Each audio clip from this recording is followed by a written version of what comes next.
Hollywood silver screen presenting महाअवतार Narasimha. संसार में बुरे लोग हमेशा से रहे और उनकी सबसे शक्तिशाली बनने की महत्वाकांक्षा भी हमेशा रही। एक ऐसे ही असुर सामर्थ्य की सारी हदों को पार कर लगभग दूसरा ब्रह्मा ही बन बैठा। पर जब बात अपने भक्तों पर आती तो भगवान किसी भी दुष्ट को नहीं छोड़ते, चाहे वो स्वयं ब्रह्मा ही क्यों न बन जाए। भगवान के ऐसे ही कुछ अवतारों, कुछ असुरों और एक भक्त की कहानी है महाअवतार नरसिम्हा। एक दिन ऋषि कश्यप की पत्नी दिति ने काम के वश में होकर ऋषि से अपनी इच्छा जाहिर की। कश्यप ऋषि तब संध्या पूजा कर रहे थे। उन्हें ये सब सही नहीं लगा, लेकिन दिति ने कहा कि आपकी सारी पत्नियां आपसे संतान प्राप्त कर चुकी सिवाय मेरे। तब ऋषि कश्यप ने दिति को समझाते हुए कहा, तुम्हारी मनोकामना जरूर पूर्ण होगी, पर ये समय ठीक नहीं है क्योंकि इस समय आसुरी शक्तियां प्रबल होती हैं। लेकिन दिति के हट के आगे उन्हें झुकना पड़ा क्योंकि ऋषि महाज्ञानी होते हैं। उन्हें पता चल गया था कि इसका अंजाम क्या होने वाला है। उन्होंने दिति से कहा कि तुम्हारी मूर्खता की वजह से दो महाभयानक राक्षसों ने तुम्हारे गर्भ में आश्रय कर लिया है। वो दोनों जन्म लेने के बाद इस धरती पर हाहाकार मचा देंगे। वो भगवान से दुश्मनी रखेंगे और भगवान विष्णु ही उनका अंत करेंगे। फिर समय आता है उनके जन्म का। असुरों के गुरु शुक्राचार्य पहले से इस अवसर की प्रतीक्षा में थे। दोनों बालक जन्म लेते ही उत्पात मचाने लगते हैं। उनका नाम था हिरण्यकश्यप और हिरण्याक्ष। वो दोनों बहुत बलशाली थे। ऊपर से गुरु शुक्राचार्य ने उन्हें शिक्षा दीक्षा देकर और शक्तिशाली बनाना शुरू कर दिया था। उनका सिर्फ एक ही लक्ष्य था, असुरों के सबसे बड़े शत्रु विष्णु का विनाश।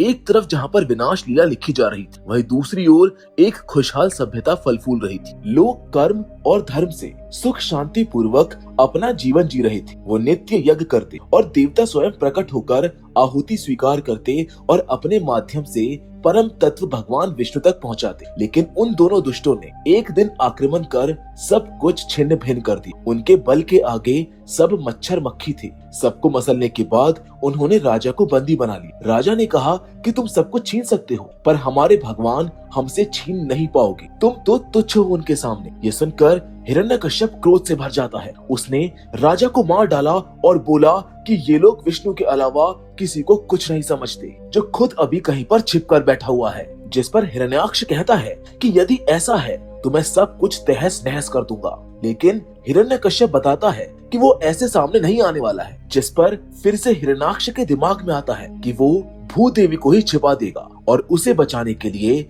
विष्णु भगवान को आना ही होगा। वो हिरण्यकश्यप का आशीर्वाद लेकर चला जाता है और भूदेवी को पकड़ लेता है। भूदेवी ने उस राक्षस से छूटने की बहुत कोशिश की, लेकिन उस दुष्ट ने उसे लेकर गर्भोतक सागर में फेंक दिया। इधर पंच तत्व ब्रह्मा जी के पास पहुँचे और मदद मांगी। तभी ब्रह्मा जी को छींक आई और उनकी नाक से एक वराह प्रकट हुआ। वो देखते ही देखते बेहद विशाल हो गया और कूद पड़ा सीधे भूदेवी की खोज में। यही थे भगवान विष्णु जो वराह अवतार लेकर आए थे। भगवान गर्भोतक सागर के अंदर जाकर भूदेवी को खोजने लगते हैं। वो राक्षस भी भगवान की प्रतीक्षा में ही बैठा था, लेकिन भगवान ने उसे छोड़कर चट्टान को खोदना शुरू कर दिया और अंदर चले गए, जहाँ पर भूदेवी उन्हें मिल गई। फिर वो उसे लेकर बड़े वेग से बाहर निकले। वो दुष्ट बोला, मेरे होते हुए इतनी हिम्मत, जिसके बाद वो उनके पीछे लग गया। भगवान वराह ने भूदेवी को अपनी जगह पर स्थापित कर दिया। हिरण्याक्ष ने भी समुद्र के बाहर आकर भगवान के ऊपर आक्रमण किया। तब तक ब्रह्मा आदि देवता भी जान चुके थे कि ये भगवान विष्णु का ही वराह अवतार है। हिरण्याक्ष और भगवान के बीच घमासान युद्ध शुरू हो गया और उस युद्ध से पूरे ब्रह्मांड में त्राहिमाम मच गया। दोनों एक दूसरे पर तरह तरह के अस्त्र शस्त्र चलाते रहे और ग्रहों को उठाकर मारते रहे। ये सब देखकर सारे देवता डरे हुए थे। तब ब्रह्मा जी ने कहा, भगवान आपके लिए इस राक्षस को मारना चींटी मारने जैसा है, इसीलिए खेल बंद करके इसका वध कीजिए। और तब भगवान वराह ने अपना चतुर्भुज रूप लिया। फिर एक ही मुक्के में उन्होंने हिरण्याक्ष को ढेर कर दिया। इस तरह दो में से एक राक्षस का अंत हुआ और सभी देवता भयमुक्त होकर भगवान की जय जयकार करने लगे। हिरण्यकश्यप ने दुख और गुस्से के साथ अपने भाई का अंतिम संस्कार किया। इस घटना से पूरे राक्षस समाज में रोष का माहौल था। हिरण्यकश्यप ने सभी राक्षसों को आदेश दिया कि धरती पर मौजूद हर उस चीज को मारो जो विष्णु को प्रिय हो और जाकर हाहाकार मचा दो। जिसके बाद असुरों ने चारों ओर मारकाट मचा दी। भक्तों का जीना दूभर कर दिया, जिसके बाद देवता भी युद्ध की तैयारी करने लगे। पर इंद्रदेव की चिंता थी हिरण्यकश्यप की होने वाली संतान। इधर तबाही मचाने के बाद भी हिरण्यकश्यप को शांति नहीं मिल रही थी, क्योंकि उसका सबसे बड़ा दुश्मन भगवान विष्णु अभी भी जीवित थे। तब शुक्राचार्य ने उसे बताया कि विष्णु से लड़ने के लिए तुम्हें भी उसी स्तर की शक्तियां चाहिए होंगी, इसीलिए जाओ और ब्रह्मा जी की तपस्या करो। उसकी पत्नी कयाधु ने उसको रोकने की कोशिश की, पर हिरण्यकश्यप ने कहा कि अब मैं भगवान बनकर ही लौटूंगा। वो तपस्या करने चला गया और उसकी अनुपस्थिति में इंद्रदेव ने हमला बोल दिया और गर्भवती कयाधु को अपने साथ ले जाने लगा। लेकिन रास्ते में देवर्षि नारद ने उनको रोक लिया और कयाधु को अपने साथ आश्रम ले गए। कयाधु आश्रम में भजन और भक्ति करने लगी। देवर्षि नारद उसको प्रवचन दिया करते और ये सब उसके गर्भ में पल रहा बच्चा भी सुन रहा होता। इधर हिरण्यकश्यप घोर तपस्या में रत था। उसके तेज से ब्रह्मांड का संतुलन बिगड़ रहा था, इसलिए मजबूरन ब्रह्मा जी को वहाँ पर आना पड़ता है। हिरण्यकश्यप वरदान मांगता है कि आपकी सृष्टि में आने वाली किसी भी जीव से मेरा वध ना हो, ना मैं घर के अंदर मरूं, ना बाहर, ना दिन में, ना रात में, ना किसी शस्त्र से, ना अस्त्र से, और योग से पाई जाने वाली हर सिद्धि और शक्ति मेरे पास हो। मुझे सबसे शक्तिशाली होना है। ब्रह्मा जी ने कहा कि ऐसा वरदान पहले किसी को नहीं दिया गया है, लेकिन ऐसी तपस्या भी पहले किसी ने नहीं की थी, इसीलिए ब्रह्मा जी उसे वरदान देकर चले जाते हैं। अब हिरण्यकश्यप अपने आप को भगवान मान बैठा था। उसने सबसे पहले स्वर्ग लोक पर धावा बोला। सारे देवताओं को हराने के बाद इंद्रदेव ने उससे मित्रता करनी चाहिए, पर हिरण्यकश्यप ने कहा, तूने मेरी पत्नी का हरण किया है और अब तू मेरा दास है, तो उससे मित्रता नहीं हो सकती। उसने सभी देवताओं को आदेश दिया कि अब से तुम मेरे कहे अनुसार काम करोगे। मंदिरों में मूर्ति मेरी होगी, यज्ञ का चढ़ावा मेरा होगा और ग्रंथ वही चलेगा जिसमें मेरा गुणगान होगा और एक ही मंत्र होगा। अब सर्वत्र यही गुणगान होगा कि हिरण्यकश्यप ही भगवान है। लेकिन नियति तो पहले ही उसके अंत की पटकथा लिख चुकी थी। कयाधु के गर्भ से प्रहलाद जन्म ले चुका था। प्रहलाद बाकी असुरों के विपरीत दयावान और कोमल हृदय वाला था। वो हर प्राणी से प्यार करता था और असुरों द्वारा पीड़ित लोगों की मदद करता था। उसने एक गुप्त जगह पर भगवान विष्णु की प्रतिमा स्थापित कर रखी थी, जिसकी वो छिप छिप कर पूजा किया करता था। जब उसके साथ आए सिपाहियों ने कहा, तुम अपने पिता के दुश्मन की पूजा क्यों कर रहे हो और ये तुम्हें कभी नहीं मिलने वाला। तब प्रहलाद कहता है, शायद असुर होने की वजह से वो मुझसे ना मिले, पर भक्ति तो दिल से होती है, ना कि कुल से। फिर वो अपने पिता हिरण्यकश्यप से मिलता है। उसने प्रहलाद को स्नेह पूर्वक अपनी गोद में बिठाया और अपना उत्तराधिकारी बताया। उसका बुद्धि विवेक जानने के लिए हिरण्यकश्यप ने पूछा कि राजा का क्या कर्तव्य होता है। तब प्रहलाद ने सब कुछ सही सही बता दिया। हिरण्यकश्यप बहुत खुश हुआ, परंतु जब उसने कहा कि राजा का कर्तव्य है कि वो प्रजा को भगवान विष्णु की शरण लेने को प्रेरित करे, बस ये सुनते ही हिरण्यकश्यप का माथा ठनक गया। अपने पुत्र के मुंह से ही अपने ही दुश्मन का गुणगान उसे रास नहीं आया। उसने अंदाजा लगाया कि कोई गुरुकुल में छिपकर उसको ये सब कुछ पढ़ा रहा है। उसने साथ आए 2 दुष्ट ब्राह्मणों को नजर रखने को कहा। प्रहलाद को फिर से गुरुकुल भेज दिया गया, जहाँ असुरों के बच्चे पढ़ते थे और ज्ञान भी वैसा ही दिया जाता था। कमजोरों पर अत्याचार करना ही धर्म बताया जाता था, पर प्रहलाद उनके प्रभाव में कभी नहीं आया। उसका अपना ही प्रभाव था। वो अपने साथियों को भी मंत्र और श्लोक सुनाया करता था। उसने उन्हें भगवान विष्णु और उनकी महिमा भी बताई। फिर वो सब भी उसके साथ भजन भक्ति करते और भगवान की पूजा करते। पर कुछ असुर पुत्रों को ये ठीक नहीं लगता था। उनके अनुसार प्रहलाद एक कमजोर राजकुमार है, जिसमें असुरों वाला कोई गुण नहीं है। लेकिन जब उन्होंने प्रहलाद की सहन शक्ति और साहस देखा तो वो समझ गए कि वो दुर्बल नहीं है। वो सब उसके प्रशंसक हो गए थे, पर एक लड़का अब भी खुश नहीं था। वो सभी को एक गुफा में ले जाता है। वहाँ से उन्होंने देखा कि कैसे असुर निर्दोष लोगों पर अत्याचार कर रहे हैं। भगवान विष्णु का भक्त होने की वजह से उन्हें तरह तरह से कष्ट दिए जा रहे हैं। लड़का बोलता है कि यही हमारा भविष्य होगा, इसलिए अपने पिता की बात मान लो। बाकी सब भी ये सब देखकर डर जाते हैं, लेकिन प्रहलाद को अभी भी भगवान से उम्मीद थी और भगवान ने भी उसे संकेत दे दिया था कि वो उसके साथ है। प्रहलाद ने सभी को कहा कि जैसे तुम्हें मैंने समझाया है, वैसे ही मैं अपने पिता को भी समझाकर ये सब कुछ ठीक कर दूंगा। फिर कुछ दिनों के बाद उसे फिर से हिरण्यकश्यप के सामने पेश किया जाता है। वो पूछता है कि बताओ तुम्हारे गुरुओं ने क्या सिखाया। तब प्रहलाद बताता है कि मेरे गुरुओं ने सिखाया है कि विष्णु हमारा सबसे बड़ा शत्रु है। ये सुनकर हिरण्यकश्यप बड़ा खुश होता है। उसने उन दोनों गुरुओं को पुरस्कार भी दे दिया, लेकिन वो उसकी गलत फहमी थी। प्रहलाद ने सिर्फ वो बताया जो उसको गुरुओं ने सिखाया था, पर अब भी वो भगवान को अपना शत्रु नहीं मानता था। हिरण्यकश्यप ने गुस्से से कहा कि चुप हो जा, देवता भी मेरे सामने मुंह खोलने से डरते हैं और तू मुझे ही ज्ञान दे रहा है। लेकिन प्रहलाद रुकता नहीं है। उसने कहा, अपना गुस्सा छोड़ दीजिए और प्रभु की शरण में चले जाइए। मेरा आपसे निवेदन है। इतना ही नहीं, उसने वराह अवतार द्वारा हिरण्याक्ष के मारे जाने पर भी उसकी गलती ही बताई। इस पर हिरण्यकश्यप ने प्रहलाद को लात मारकर नीचे फेंक दिया और कहा कि तू तो कुलद्रोही है और असुरों का उत्तराधिकारी बनने लायक नहीं है। उसने दोनों गुरुओं को 100 कोड़े मारने का आदेश दिया। वो रोते हुए बताने लगे कि इसमें हमारा कोई दोष नहीं है, ये पहले से ही ऐसा है और बाकी बच्चों को भी अपने जैसा बना रहा है।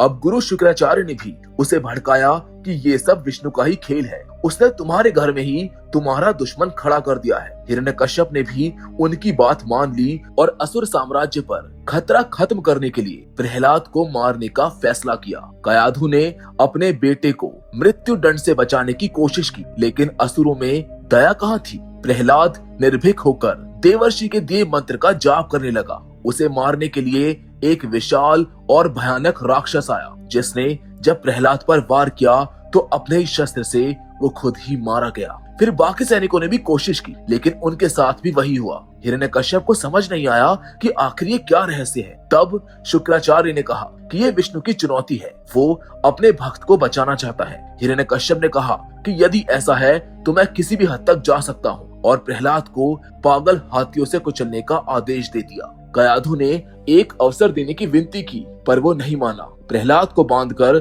शहर के बीच ले जाया गया। लोग हैरान थे। उसे आखिरी बार हिरण्यकश्यप को भगवान मानने का मौका दिया जाता है, मगर वो भगवान विष्णु की भक्ति में लीन रहता है। फिर 2 मतवाले हाथियों को छोड़ा जाता है, मगर वो उसके पास जाकर झुक जाते हैं और अपनी सूंड से उसको दुलार करने लगते हैं। महावतों ने जब जबरदस्ती करने की कोशिश की तो हाथियों ने उन्हें उठाकर दूर फेंक दिया। अब प्रहलाद को कारागार में डाल दिया जाता है, पर वो भक्ति में लगा रहता है। जिसके बाद 2 सिपाहियों को उसको पहाड़ से फेंकने भेजा जाता है। ऊंचाई देखकर तो वो भी डर जाते हैं, लेकिन प्रहलाद तो प्रकृति के सौंदर्य को निहार रहा था। उन सैनिकों ने कहा कि हम तुझको मारने लाए हैं, जिस पर प्रहलाद कहता है कि मरता तो सिर्फ शरीर है, मैं तो फिर कहीं और जन्म ले लूंगा। उसकी बातें सुनकर वो भी डर जाते हैं, लेकिन प्रहलाद उनको समझाता है कि महाराज की आज्ञा का पालन करना ही तुम्हारा धर्म है। उनमें से एक ने कतराते हुए उसको धक्का दे दिया और सोचा कि वो बेचारा मारा गया होगा, लेकिन जब उन्होंने नीचे जाकर देखा तो वो फूलों की स्टेज पर बैठा हुआ था,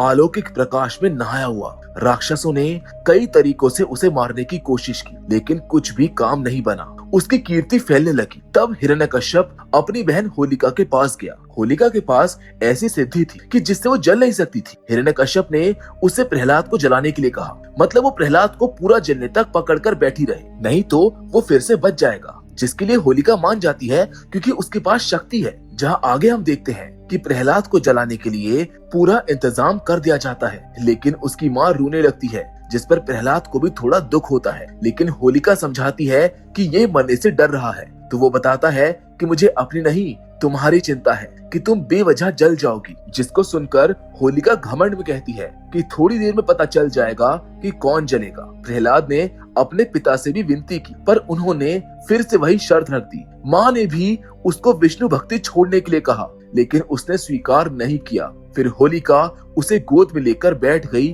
और दोनों को चिता पर चढ़ा दिया गया। होलिका ने आग लगा दी और थोड़ी देर बाद पता चला कि प्रहलाद तो आराम से मंत्र जप रहा है और होलिका जल रही है। वो छूटने की कोशिश करने लगी। राक्षसों ने आग बुझाने की कोशिश की, पर अब कोई उसको बचा नहीं सकता था। अंत में प्रहलाद आराम से चलता हुआ बाहर आ गया, जबकि होलिका उस अग्नि में भस्म हो चुकी थी। अब हिरण्यकश्यप ने क्रोधित होकर प्रहलाद को दूर चले जाने को कहा। इस बार शुक्राचार्य उसे अपने साथ लेकर समुद्र के बीच में नाव रोक दी। फिर अपनी शक्ति से समुद्र में एक सर्प को बुलाया। प्रहलाद अभी भी मंत्र का जाप कर रहा था। उस सर्प ने प्रहलाद को पत्थर समेत जकड़ लिया। फिर शुक्राचार्य ने अपनी शक्ति से उसे हवा में उठा लिया, लेकिन वो नहीं जानते थे कि दूसरी ओर भगवान गरुड़ तैयार थे। अब जैसे ही उन्होंने प्रहलाद को फेंका, गरुड़ तेजी से उड़कर आए। उनका वेग बहुत तेज था। पास आकर उन्होंने एक झपट्टा मारा और सांप को खींच लिया। प्रहलाद समुद्र की गहराई में जाने लगा, लेकिन तभी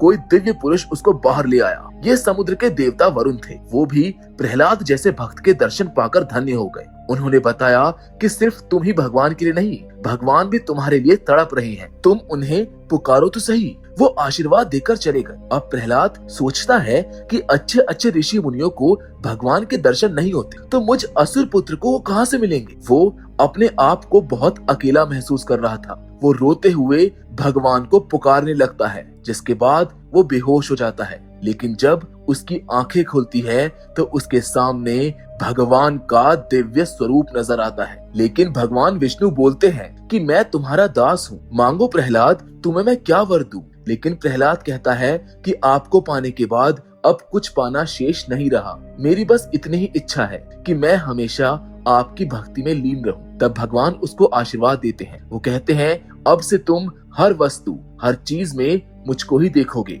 प्रहलाद भगवान के दर्शन पाकर धन्य हो जाता है। अब उसे कोई दुख नहीं रहा था। वो भजन गाता हुआ जा ही रहा होता है कि हम देखते हैं कि कुछ राक्षस भी उसके प्रभाव से सुधर चुके थे। लोगों ने प्रहलाद को फिर से आते हुए देखा तो सभी ने उसे प्रणाम किया और उसके साथ वो भी भगवान की स्तुति करने लगे। राक्षसों ने भी ढोलक उठाए और कीर्तन करते हुए नगर महल की तरफ जाने लगे। लोगों में एक नया जोश आ गया था और प्रहलाद को हिरण्यकश्यप की मूर्ति में भी भगवान विष्णु के ही दर्शन हो रहे थे। वो महल में पहुंच गया। उसको जिंदा देखकर हिरण्यकश्यप फिर से आग बबूला हो गया। उसने कहा, तुझे लज्जा नहीं आती मेरे सामने बार बार आते हुए, और तेरा वो धूर्त विष्णु कहाँ पर छिपा हुआ है। जिस पर प्रहलाद ने कहा, आप परम पिता का अपमान मत कीजिए। आप तो सिर्फ इस शरीर के पिता हैं, परंतु वो सभी के पिता हैं। वो आपके भी पिता हैं। आप उनकी शरण में चले जाइए पिताजी। हिरण्यकश्यप कहता है कि सारा जगत मेरे आगे शीश झुकाता है। तू विष्णु का चमचा है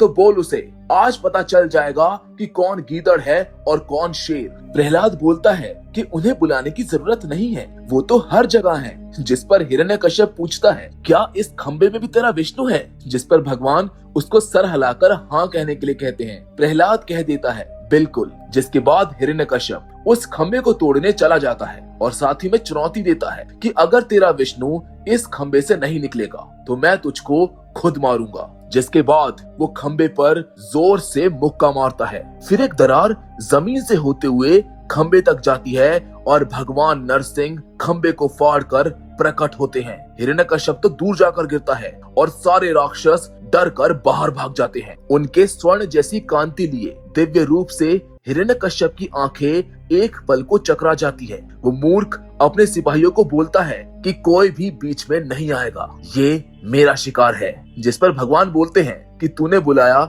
इसीलिए मैं आ गया। हिरण्यकश्यप कहता है कि तू कितना बड़ा ढोंगी है, हर बार किसी अलग जानवर के रूप में आता है। जिस पर भगवान कहते हैं कि मेरा चाहे जो भी रूप हो, तुझे तो मैं वैसे ही मारूंगा जैसे तेरे भाई हिरण्याक्ष को मारा था। हिरण्यकश्यप अट्टहास करते हुए बोलता है, जितना सामर्थ्य हो उतना ही बोलना चाहिए। अब भगवान नरसिम्हा अपना दिव्य रूप छोड़कर भौतिक रूप में आ जाते हैं और एक जोरदार दहाड़ मारते हैं। आकाश में मौजूद देवता उन्हें प्रणाम करते हैं। भगवान कहते हैं कि उठा हथियार और आजा मैदान में। फिर हिरण्यकश्यप अपना कवच पहनता है और तलवार लेकर कूद पड़ता है, लेकिन भगवान उसे पकड़कर दूर फेंक देते हैं। लेकिन वो फिर से आता है वार करने के लिए, पर भगवान नरसिम्हा अपने दांतों से ही उसकी तलवार चीर डालते हैं। हिरण्यकश्यप तरह तरह के शस्त्रों से वार करता है, पर भगवान ने हर अस्त्र और शस्त्र को विफल कर दिया था। फिर दोनों में बाहु युद्ध होता है। कभी भगवान उसे मारते हैं और कभी वो भगवान पर 2-4 हाथ पैर मार लेता है, लेकिन अंत में हर बार भगवान नरसिम्हा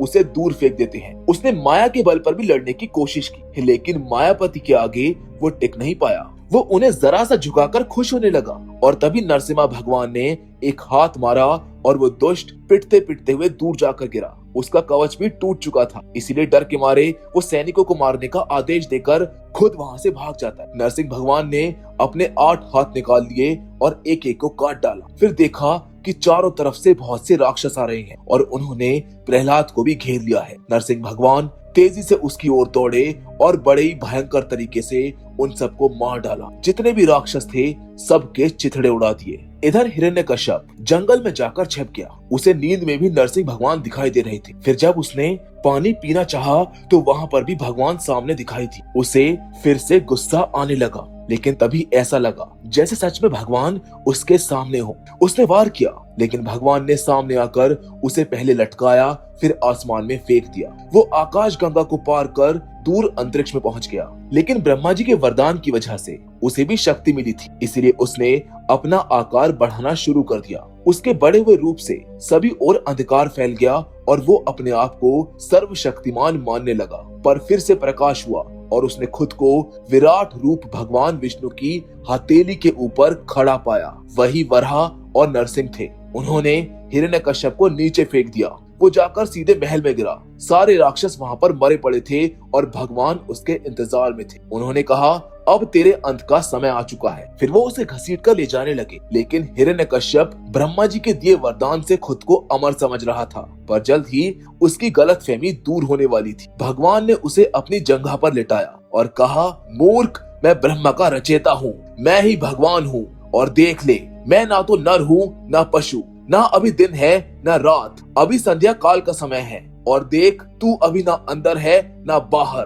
तू चौखट पर है, ना आकाश में ना धरती पर, तू मेरी जंघा पर है। रही बात शस्त्र की, तो मेरे ये नख देख, ना ये जीवित है ना निर्जीव। जिसके बाद भगवान प्रहलाद पर हुए अत्याचारों को याद करते हैं और अपने हाथों से उस राक्षस का पेट फाड़ देते हैं। उसकी आंतड़ियों को अपने गले में माला की तरह पहन लेते हैं। उसका दिल निकालकर उसे थैले की तरह फेंक देते हैं। तब गुरु शुक्राचार्य उसे फिर से जिंदा करना चाहते थे, लेकिन भगवान ने ऐसा होने नहीं दिया और वो भी वहां से भाग निकले। देवताओं ने नीचे जलकर भगवान का आभार व्यक्त करने का फैसला किया, परंतु भगवान का क्रोध 7वें आसमान पर जा चुका था। उनकी दहाड़ से हिरण्यकश्यप का साम्राज्य ढह गया। वो दहाड़ते हुए पूरे महल में तोड़फोड़ मचाने लगे। देवता भी इस तबाही को देखकर कोने में जाकर छिप गए। कोई भी नरसिंह भगवान के सामने आने का साहस नहीं कर रहा था। देवी लक्ष्मी भी उनसे डर रही थी। तब ब्रह्मा जी आते हैं और प्रहलाद से कहते हैं कि प्रभु का गुस्सा शांत करो, जिस पर प्रहलाद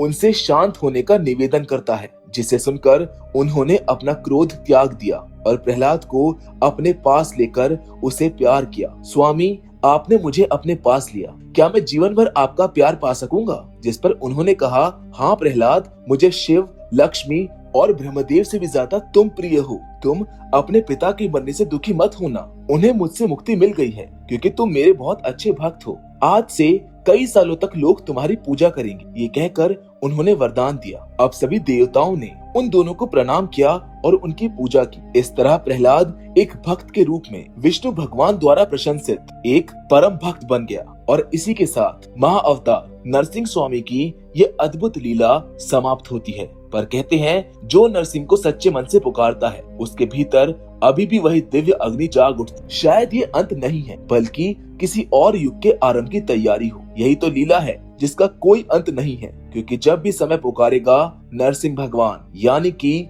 लीलाधर फिर से लौटेंगे। हम उम्मीद करते हैं कि आपको महाअवतार नरसिंह भगवान की कहानी पसंद आई होगी। बाकी फिलहाल आज के इस वीडियो में बस इतना ही, लेकिन हमेशा की तरह हम आपसे जरूर मिलेंगे और वो भी एक और नई इंटरेस्टिंग कहानी के साथ। पर तब तक के लिए धन्यवाद।